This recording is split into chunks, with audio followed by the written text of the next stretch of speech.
घुटने टेकेगा। नाशिकच्या पालकमंत्री पदावरून कलगीतुरा रंगला। कुंभमेळ्याच्या बैठकीसाठी पालकमंत्री पदाची गरज नसल्याचा भुजबळांचा नारा, तर सुहास कांदींचीही भुजबळांवर टोलेबाजी।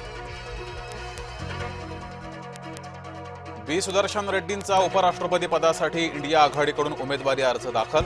सोनिया गांधी, शरद पवार, मल्लिकार्जुन खरगेंची उपस्थिती।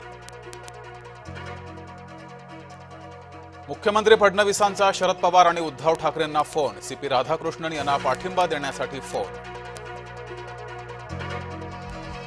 राज ठाकरेंच्या भेटीचा खरा अजेंडा उघड। अर्बन नक्षलपेक्षा नागरी समस्या सुधारा। मुख्यमंत्र्यांना भेटल्यावर राज ठाकरे यांचं वक्तव्य। मुख्यमंत्री फडणवीस आणि राज ठाकरे भेटीनं उद्धव ठाकरे गटात अस्वस्थता। ठाकरे बंधूंच्या युतीबाबत गोंधळ कायम। धानोरकर कुटुंबात राजकीय फूट। प्रतिभा धानोरकरांचे दीर अनिल धानोरकर भाजपात। भद्रावती पालिकेचे राजकीय समीकरण बदलणार। संसदेचं पावसाळी अधिवेशनही विरोधकांच्या गोंधळामुळे गाजलं। लोकसभेत 120 तासांचं लक्ष असताना केवळ 37 तासांचीच चर्चा। वेल्हेच्या नाम बदलाला केंद्राची मान्यता। वेल्हे तालुका आता राजगड नावानं ओळखला जाणार। पर्युषण काळात कत्तलखाने सुरूच राहणार। मांसाहार करणाऱ्यांची पर्युषण काळातही चंगळ। जैनांना दिलासा देण्यास उच्च न्यायालयाचा नकार।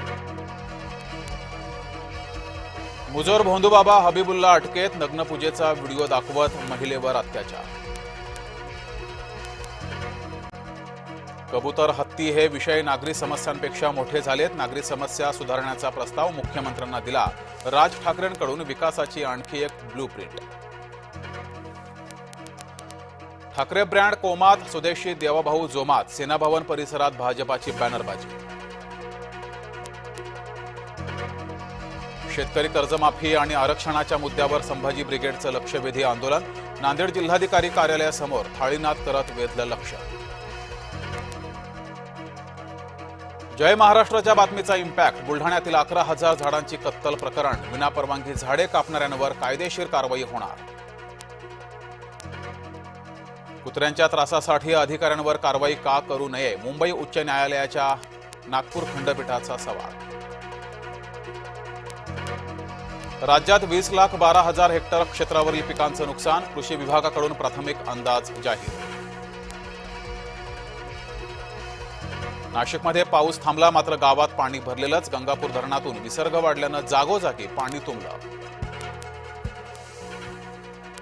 उजनी आणि वीर धरणातून मोठ्या प्रमाणात पाण्याचा विसर्ग। पंढरपुरात पूरस्थिती। व्यास नारायण झोपडपट्टी अंबिकानगरमधील घरात शिरलं पाणी। नांदूर मधमेश्वर धरणातून 8 वक्रकार गेटच्या माध्यमातून 45,765 क्युसेक पाण्याचा विसर्ग। नदीकाठच्या गावांना सतर्कतेचा इशारा। शहापुरात खड्ड्यांचा अनोखा निषेध। युवकांना चक्क खड्ड्यातील घाण पाण्यात धुतलं तोंड। पाकिस्तानचे माजी पंतप्रधान इम्रान खान यांना 8 प्रकरणांमध्ये जामीन मंजूर। मात्र 9व्या खटल्यातील जामीन अर्जावर निकाल प्रलंबित असल्याचं तुर्तास त्यांचा मुक्काम तुरुंगातच।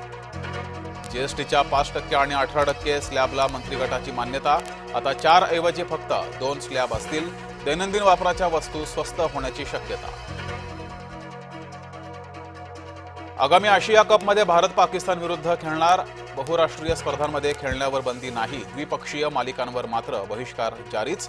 केंद्र सरकारनं केलं स्पष्ट। गणरायाचा उत्सव तोंडावर। तयारीसाठी भक्तांची लगबग। खरेदीसाठी मुंबईकरांची दादर मार्केटमध्ये एकच गर्दी। आता बातम्या पाहूया विस्ताराने। सुरुवातीलाच मोठी राजकीय बातमी समोर येते। मनसे अध्यक्ष